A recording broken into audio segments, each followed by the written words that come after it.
Depression ختم ہو جائے گا. بعض لوگ یہ کہتے ہیں نماز پڑھو ڈپریشن ختم ہو جائے گا. بعض یہ بات کرتے ہیں کہ فلاں بندہ نماز پڑھتا ہے، تلاوت کرتا ہے، وہ اللہ سے اس کی وابستگی ہے، پھر بھی ڈپریشن. حیرت ہے، اس کا ایمان کمزور ہے. حالانکہ ایسی بات نہیں ہے. آپ بتائیے کہ جب ایک شخص اس اقرار کے ساتھ کہ میں اللہ پر ایمان لایا، اس کی وحدانیت کو مانا، اس اقرار کے ساتھ وہ اس دنیا میں قیام پذیر ہے، وہ اس دنیا میں زندگی کے شب و روز گزار رہا ہے، وہ نماز پہ کھڑا ہو گیا. اب وہ نماز پہ کھڑا ہوا، اس نے پڑھا الحمدللہ رب العالمین، ہاتھ باندھ لیے، سرنڈر کر دیا، اپنی بے بسی کا اظہار کر دیا. اللہ کے نام سے شروع، تمام تعریفیں اللہ کے لیے جو اس کائنات کا مالک ہے، ساری کائنات کا مالک. الرحمن الرحیم، رحمان الرحیم، مالک یوم الدین، اس دن کا جس دن حساب ہوگا اس کا مالک ہے. ایاک نعبد و ایاک نستعین، اظہار کر رہا ہے مالک ہم تیری عبادت کرتے ہیں، ہمیں سیدھا رستہ دکھا. اہدنا الصراط المستقیم، ہمیں سیدھا رستہ دکھا. صراط الذین انعمت علیہم، ان لوگوں کا رستہ جن پر تیرا انعام ہوا. تھوڑی دیر کے لیے سوچتا ہے، توقف کرتا ہے، کن پر انعام ہوا؟ وہ جو اللہ کے مقربین ہیں، وہ کہ جنہوں نے اللہ کے لیے قربانیاں دی، وہ کہ جو اللہ کے برگزیدہ چنے ہوئے لوگ تھے، جنہوں نے اللہ کی آزمائشوں کو بڑی سختی سے، بڑے صبر سے جھیلا، برداشت کیا اور زبان پر شکوہ تک آنے نہیں دیا. وہ پاکیزہ کردار کون تھے؟ نبی تھے، صحابہ کرام تھے، نبی کی اہل بیت تھے، جنہوں نے اپنی گردنیں پیش کر دی. دعا کیا کر رہا ہے؟ اب دیکھیے سٹریس کہاں سے کریٹ ہوگا، روحانیت کا سٹریس. یہ بندہ چاہ رہا ہے کہ میں اللہ سے وابستہ رہوں، صراط مستقیم مجھے ملے، اقرار کے ساتھ کھڑا ہے، سرنڈر کر دیا، لیکن نماز پڑھتے پڑھتے غور و فکر میں لگا ہے، حرف پہ حرف، ایک ایک حرف پر غور کر رہا ہے. اللہ کی تعریف کی باری آتی ہے، دل کھول کے، مالک تیری زبان دی ہوئی ہے، تیرا دل دیا ہے، سارا کچھ تیرے لیے پیش خدمت ہے، ساری کائنات تیرے، صرف میں نے تعریف ہی کرنی ہے. جب باری آتی ہے دعا کی، اہدنا الصراط المستقیم، صراط مستقیم دے دے اللہ. کون سی صراط مستقیم؟ اب سیدھا رستہ مانگ رہا ہے. صراط الذین انعمت علیہم، ان لوگوں کا راستہ جن پر تو نے انعام کیا. انعام تو حضرت ابراہیم علیہ السلام پر بھی ہوا. سوچ تو آئے گی، حضرت ابراہیم علیہ السلام سے قربانی کا تقاضا ہوا کہ بیٹے کو ہماری بارگاہ میں قربان کیا جائے. انہوں نے کہا آپ کی چیز ہے، ہم کر دیتے ہیں، حتیٰ کہ چھری بھی خود چلا رہے. یہاں پر اس کو ڈپریشن تو پیدا ہوگا. اگر میری یہ دعا قبول ہو جاتی ہے، میں جس عہد، جس زمانے میں بھی کھڑا ہوں، مجھ سے کوئی قربانی مانگ لی جاتی ہے، مجھے شگر ہو جاتی ہے اور میری ٹانگ کٹ جاتی ہے، کیا میں وہ صدمہ برداشت کر پاؤں گا؟ اپنے اس قد کاٹ پہ بھی غور کر رہا ہے. اور اگر نہیں کر پاؤں گا تو یہ جو دعا میں مانگ رہا ہوں، کیا یہ میں منافقت تو نہیں کر رہا؟ سٹریس میں جا رہا، ڈپریشن میں جا رہا، فکر مند ہو گیا. وہ اللہ کو دل سے چاہتا ہے، وہ اپنی روح کو مضبوط کرنا چاہتا ہے، وہ روحانیت کی منازل طے کرنا چاہتا ہے. وہ اللہ سے وہ رشتہ قائم نہیں کرنا چاہتا جو منافق لوگ کرتے ہیں. وہ اللہ سے اخلاص کا رشتہ قائم کرنا چاہتا ہے. وہ واقعتاً چاہتا ہے کہ میں اللہ کے قابل ہو جاؤں. اب کیا ہوا؟ صراط الذین انعمت علیہم، ان لوگوں کا رستہ جن پر تو نے انعام کیا. انعام تو امام حسین علیہ السلام پر بھی ہوا، بے بہا انعام ہوا، جنت کے وارث بنا دیے گئے. اگر عورت ہے تو انعام تو پاک بی بی فاطمہ الزہرا رضی اللہ عنہا سلام اللہ علیہا پر بھی ہوا، جو جنتوں کی وارث ہے. بالفرض آپ کی دعا قبول ہو جاتی ہے، وہ جو دعا مانگنے والا ہے، وہ جس کو آپ کہہ رہے ہیں کہ نمازیں پڑھتا ہے، قرآن پڑھتا ہے، لیکن یہ عجیب ڈپریشن، اس کا ایمان ہی نہیں۔ وہ ایمان کے کس مضبوط درجے پر فائزہ آپ کو کیا معلوم؟ اس کا سٹریس آپ کو سمجھ نہیں آئے گا۔ اس کا سٹریس تھراپیز میں نہیں ہے، اس کا سٹریس اسی کو پتہ ہے سجدے میں جا کے رونے میں۔ وہ اسے چاہتا ہے کہ میرا رب مجھے اس قابل بنا دے۔ اچھا، غیر المغضوب علیہم ولا الضالین آمین، ان لوگوں کے رستے پر میں چلا جن پر تو غضبناک ہوا۔ غضبناک کن پر ہوا؟ فرعون پر، قارون پر، نمرود پر، یزید پر۔ ان کرداروں سے پناہ مانگ رہا ہے، دور بھاگنے کی دعا مانگ رہا ہے کہ یہ کردار مجھے نہ ملے۔ ایک تو سیدھا رستہ بھی وہ ان لوگوں کا رستہ وہ جو سیدھے رستے پر تھے، جن پر تو نے انعام کیا۔ اب جن پر انعام ہوا وہ اللہ کے مقرب بندے، کیا انہیں اللہ نے آزمایا نہیں ہے؟ پھر سوچ رہا ہے ڈپریشن میں جا رہا ہے، اللہ سے مخلص ہے تو سوچ رہا ہے ڈپریشن میں جا رہا ہے، کیا اللہ نے انہیں آزمایا نہیں ہے؟ یقیناً آزمایا ہے۔ اور اگر میری یہ دعا قبول ہو جاتی ہے، مجھے کسی آزمائش میں مبتلا کر دیا جاتا ہے، تو کیا میں اس قابل ہوں کہ میں آزمائش پر پورا اتروں؟ اگر ہوں، اس کا سٹریس لیول کم ہے۔ اگر اسے پتہ چل جائے، اپنے قد کاٹ سے اندازہ ہو گیا کہ بزدل ہوں، بھاگ جاؤں گا، ڈر جاؤں گا، پھر اس نے رونا ہی ہے، خوف ہی کھانا ہے۔ پھر تو وہ سجدوں میں جائے گا، پھر وہ تنہائیوں کا شکار ہوگا، پھر وہ اس فکر کو لے کے بیٹھ جائے گا ذہن میں۔ اللہ سے جڑا ہے وہ براہ راست، لیکن سٹریس زدہ ہے، ڈپریشن میں ہے۔ اس کے ڈپریشن کو آپ نہیں سمجھ رہے، کیونکہ اس کے ڈپریشن کی قسم کیا ہے؟ روحانیت۔ اسے روحانی قسم کا ڈپریشن ہے، اور آپ جس ڈپریشن کی زمانہ جس ڈپریشن کی بات کر رہا ہے وہ مادی ڈپریشن ہے۔ اللہ اکبر۔ ناظرین، اسی تسلسل سے آپ آگے بڑھتے چلے جائیے۔ اسے یہ فکر نہیں ہے کہ اس کی شادی دیر سے ہوئی، وہ خود شادی سے بھاگنا چاہ رہا ہے، اس لیے نہیں کہ وہ شادی کے قابل نہیں ہے۔ اس نے قرآن میں پڑھا، قرآن کا مطالعہ کیا تو اسے پتہ چلا کہ ایک جگہ فرمایا، اور بچاؤ خود کو اور اپنے اہل عیال کو جہنم کی آگ سے۔ اہل و عیال میں تو سب سے پہلے بیوی آتی ہے، پھر بچے آتے ہیں۔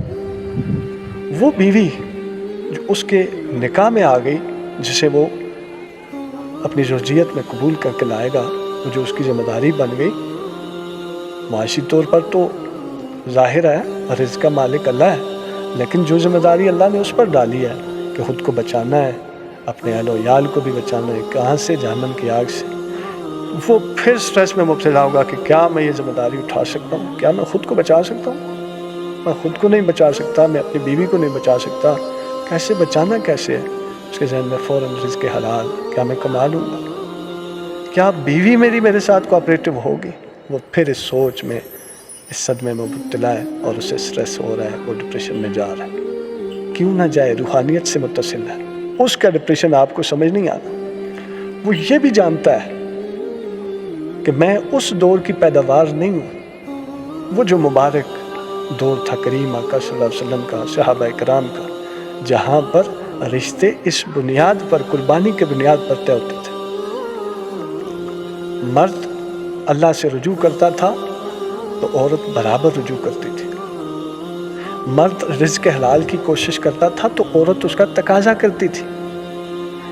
وہ جانتا ہے کہ اس مادیت پرستی کے دور میں مجھے کون سی کہاں کی عورت ملے گی جو میرے ساتھ اس طرح کا کوآپریٹ کرے گی۔ ڈپریشن میں جا رہا ہے، سوچ کے ڈپریشن میں جا رہا ہے۔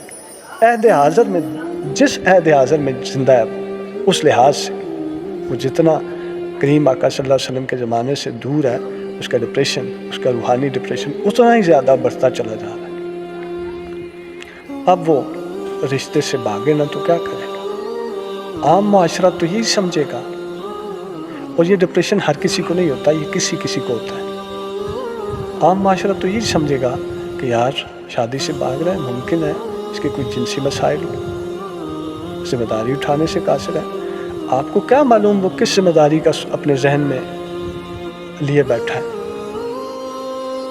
کیا جہاں پر کوئی بیٹا ہو گیا تو اللہ کی طرف سے کوئی قربانی کی بات آ گئی تو بیوی رکاوٹ تو نہیں بنے گی. سو وہ اس معاملے کو دیکھ کر ڈپریشن میں ہے. اس کا ڈپریشن آپ کو مجھے نہیں سمجھ آتا. یہی وجہ آپ تھراپیز بھی کرواتے ہیں, اس کا ڈپریشن کلیئر نہیں ہوتا. ان فیکٹس کو سمجھیں, ان حقائق کو سمجھنے کی ضرورت ہے کہ ڈپریشن بلا کیا ہے, یہ کہاں پر ہوتا ہے, کہاں سے اٹھتا ہے, کیسے اٹھتا ہے.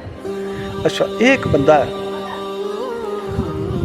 اس کو پتہ ہے کہ میں نے ذریعہ معاش کرنا ہے, میں نے کمائیاں بھی کرنی ہے, وہ لگا اپنی محنت میں, لیکن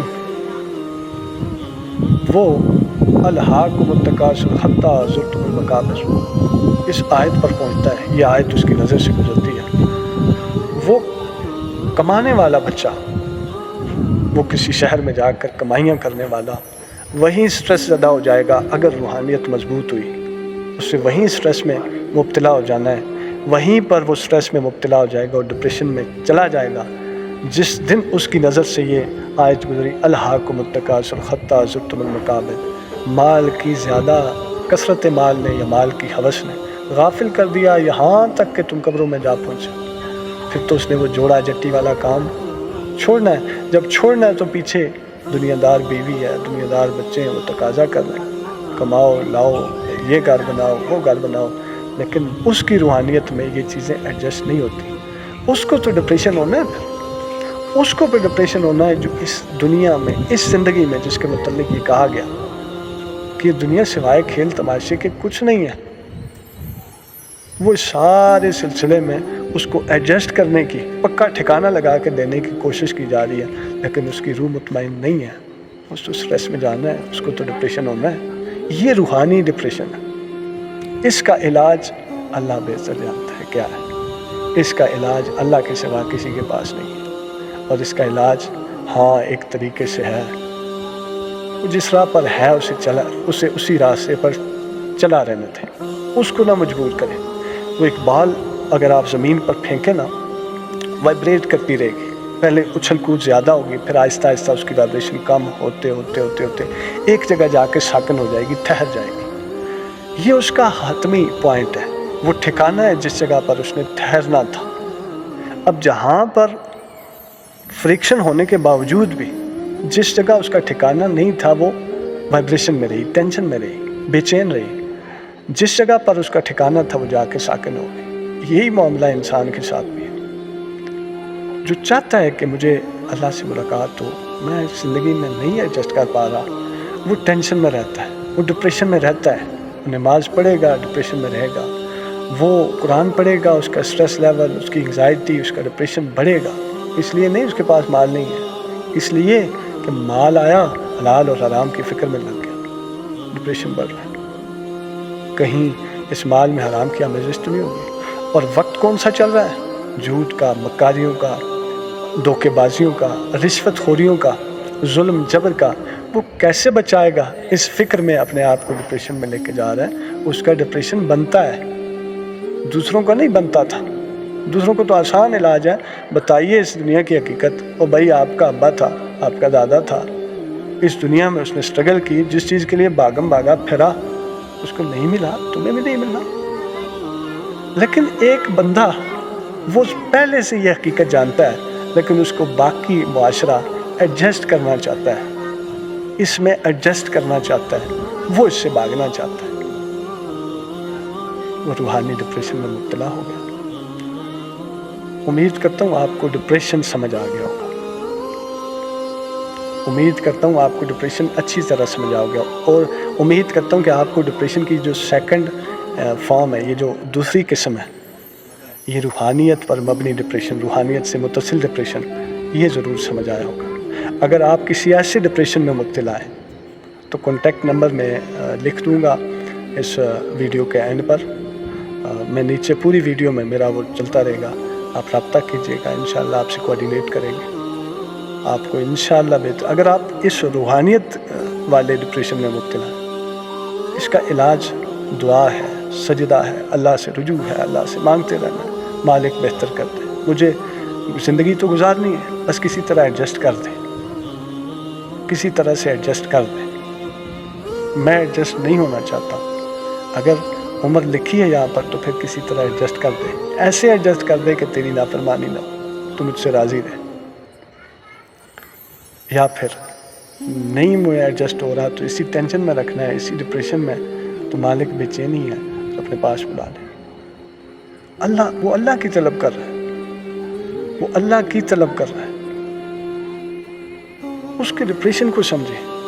یہ جو دنیا داری کا ڈپریشن ہے کہ فلاں چیز ضائع ہو گئی, بندہ گیا صدمے میں, فلاں چیز, اس مادے کی حقیقت کو سمجھا دیں. آپ اسے بتا دیں کہ بھائی اگر آپ مسلمان ہیں, آپ مومن ہیں اگر, تو آپ اس کی حقیقت کو سمجھا دیں. وہ مومن ہے, اس کو آسانی سے سمجھ آ جائے گا. آپ اس کو بتائیں کہ اگر آپ مومن ہیں تو آپ کیا کریں, اللہ پر ایمان رکھنے والے ہیں, تو اللہ نے اس دنیا کے متعلق یہ کہا ہے. آپ اس کے پیچھے پڑیں. عجیب بندے ہیں یار, کیا ڈپریشن کھا رہے ہیں یار, آپ کیوں پریشان ہیں مال کی وجہ سے؟ اور یار آپ کے آبا و اجداد میں سے کتنے لوگ مالدار ملے, وہ سارا کچھ چھوڑ کے چلے گئے, آپ نے بھی چلے جانا. فلاں چیز نہیں ملی, لڑکی نہیں ملی, اور یار اس نے بوڑھے ہو جانا ہے ایک دن. فلاں کے لیے آپ نے سبل کی, وہ چیز ہاتھ نہیں آئی, اور یار اس نے بھی چھڑ جانا ہے. کل نفس ذائقۃ الموت, اس حقیقت کو مانتے ہو؟ جب آپ کے نفس کو اللہ نے ستیہ ناش کر دینا ہے, موت دے دینی ہے, ختم کر دینا ہے, وہ جس کے لیے آپ بھاگ رہے ہو, پھر اس کی کیا حیثیت رہ جاتی؟ جب آپ لینے والے ہی نہیں بچو گے تو وہ جو چیز ہے, وہ جو مادہ ہے, وہ جو میٹیریل ہے, وہ سارا کچھ راہ لے کے آپ کیا کرو گے؟ اس سے سمجھانا آسان ہے, اس کا علاج آسان ہے. تھیراپیز آپ کر سکتے ہیں, کاؤنسلنگ کر سکتے ہیں, میڈیسن دے سکتے ہیں, ہارمونز لیول اس کے بیلنس کر سکتے ہیں. یہ جس کے ہارمونز روحانیت سے متصل ہیں, ان کا علاج میڈیسن بھی نہیں ہے. اس کا علاج صرف اللہ کے پاس ہے جس نے اسے پیدا کیا. جب تک وہ اس ٹھکانے پر نہیں پہنچ جاتا آخرت, تب تک وہ اس ٹینشن, اس ڈپریشن میں رہے گا. دعا مناجات کرتا رہے, روتا رہے گا, اور ایک وقت آئے گا روتے گڑ گڑاتے بے چینی کے عالم میں اللہ کے پاس پہنچ جائے گا. اللہ پاک آپ سب کو سلامت رکھے. اللہ پاک آپ کی, میری, ہم سب کی پریشانیاں دور فرمائے, اور اللہ پاک ہمیں ایمان کو ٹھیک طرح سے سمجھنا نصیب فرمائے. ایمان کو جب ہم ڈیپتھ میں جا کے سمجھیں گے تو پتہ چلے گا کہ اللہ فرما رہا ہے کہ ہم کیا سمجھتے ہیں وہ لوگ جنہوں نے یہ کہا, یا جو یہ کہتے ہیں کہ ہم اللہ پر, یوم آخرت پر ایمان لائے, کیا ان کا یہ کہہ دینا کافی ہے؟ کیا ہم ان کی آزمائش نہ کریں گے؟ تسلسل میں آگے پھر آیتیں آگے, ہم تمہیں آزمائیں گے. پہلی بات کی جانوں کے نقصان سے, پھر کہا مالوں کے نقصان سے, پھر کہا پھلوں کے نقصان سے, اولادوں کے نقصان سے, اور خوف سے, بھوک سے, خوف سے. یہ سارا کچھ جو ہے یہ اس کی طرف سے آزمائش بھی ہے. آپ کو نماز میں کھڑے ہو کر, جیسا کہ میں نے پہلے بتایا, آپ نماز میں کھڑے, فوراً سے خیال آ گیا کہ آپ صراط مستقیم تو مانگ رہے ہیں, ان لوگوں کا رستہ, ان ہستیوں کا رستہ مانگ تو رہے ہیں. اگر آپ کو واقعی ان رستے پر گامزن کر دیا تو کیا اس قابل ہیں کہ پورا اتر سکیں؟ آپ کی آدھی زندگی ہو جائے, آپ نے بیوی کے ساتھ گزر بسر کی, بچے ہو گیا, اچانک بیوی انتقال کر گئی, صدمہ برداشت کر لیں گے؟ نہ شکری تو نہیں کریں گے. اس فکر میں رہتا ہے, ڈپریشن میں چلا جاتا ہے. کمزور ہے تو ڈپریشن میں چلا جاتا ہے. بہادر ہے, اپنے قد کاٹ سے واقف ہے کہ سامنا کر لوں گا, صدمہ برداشت کر لوں گا, پھر سٹریس لیس رہتا ہے. سوچ آ گئی فوراً کہ بچے ہوں گے, بچے نافرمان نکلے تو کیا بنے؟ فرما برداری ہو گئے, میں ناراض ہوں, کیا بنے؟ یہ تمام تر جو نقصانات بتا دیے کہ ہم آپ کو اس طرح آزمائیں گے, کیا وہ اس آزمائش پر پورا اترے گا؟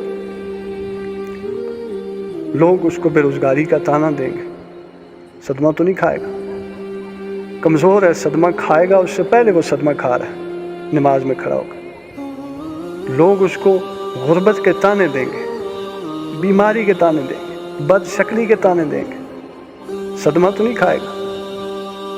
لوگ اس کو زود و کوب کریں گے, معاشرہ اس کو بے عزت کرے گا, اس کی عزت نفس کو تار تار کرے گا, صدمہ تو نہیں کھائے گا. سورہ یوسف پڑھیں تو آپ کو پتہ چلے گا حضرت یوسف علیہ السلام سے جب مکالمہ ہوا، زلیخا نے برے فعل کے لیے جب انہیں آمادہ کرنا چاہا تو آپ نے انکار کر دیا. اس نے کہا میں آپ کو جیل میں ڈال دوں گی. آپ نے بہت پیارا جواب دیا. آپ کو پتہ تھا کہ میرا اللہ پر ایمان ہے. اللہ نے کہا ذرا چیک کرتے ہیں. آپ نے کہا کہ میں بہتر ہے یہ جو کام کروں، میں اس حد کو پار کروں، اللہ کو ناراض کروں، اس سے بہتر ہے میں جیل چلا جاؤں، مجھے جیل منظور ہے. اس نے ان کو جیل میں ڈال دیا. اللہ نے کہا آزماتے ہیں دیکھتے ہیں کیا جیل کاٹی. پھر ایمان، آپ اور میرا ایمان کا لیول کیا ہے. اور کچھ لوگ کھڑے ہوتے ہیں مسلح پر، اپنے ایمان کا لیول چیک کرتے ہیں، اپنے آپ کو کمزور پاتے ہیں تو ڈپریشن میں چلے جاتے ہیں، سٹریس میں مبتلا ہو جاتے ہیں، روتے ہیں، گڑ گڑاتے ہیں، بے چین رہتے ہیں، کبھی یہاں جا رہے ہیں کبھی وہاں. علاج صرف اللہ کے پاس ہے، دعاؤں میں ہے، مناجات میں ہے. آپ کے پاس میرے پاس علاج نہیں ہے اس کا. اگر اس طرح کے سٹریس میں، اس طرح کے ڈپریشن میں مبتلا ہیں اور اس طرح کے ڈپریشن کو سمجھ رہے ہیں آپ، تو پھر وہ جس کو آپ کہہ رہے ہیں کہ قرآن پڑھیے کسی ڈپریشن میں مبتلا شخص کو، وہ چاہے دنیا مادیت پرستی پر مبنی ڈپریشن ہے، وہ بھی رجوع ہوگا. جب بے چین ہوتا ہے تو اللہ کی طرف ہر بندہ رجوع ہوتا ہے. وہ تو آلریڈی اللہ کی طرف رجوع ہو رہا ہے. آپ کہہ رہے ہیں جائیے نماز پڑھیے،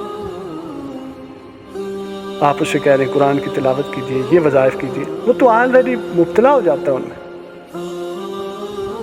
وہ تو آلریڈی ہے، وہ بے چین ہے. اور کیا کرے گا؟ اس نے سارے پاسے، اس نے سارا کچھ کر کے دیکھ لیا، سارے اقدامات، ہر طرف سے بے بس ہے. آخری حل کیا ہے؟ مسلح ہے، رونا تو نہیں ہے. اس سے علاج بتائیے، اس سے اس دنیا کی حقیقت بتائیے.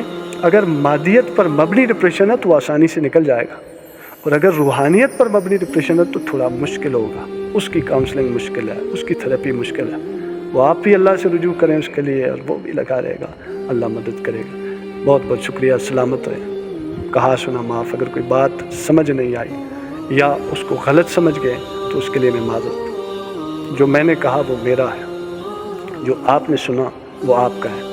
جو میں نے سمجھانے کی کوشش کی وہ بھی میرا ہے، جو آپ نے سمجھا وہ آپ کا ہے. آپ کی سمجھ آپ کی، میرا سمجھانا میرا. سلامت رہیں.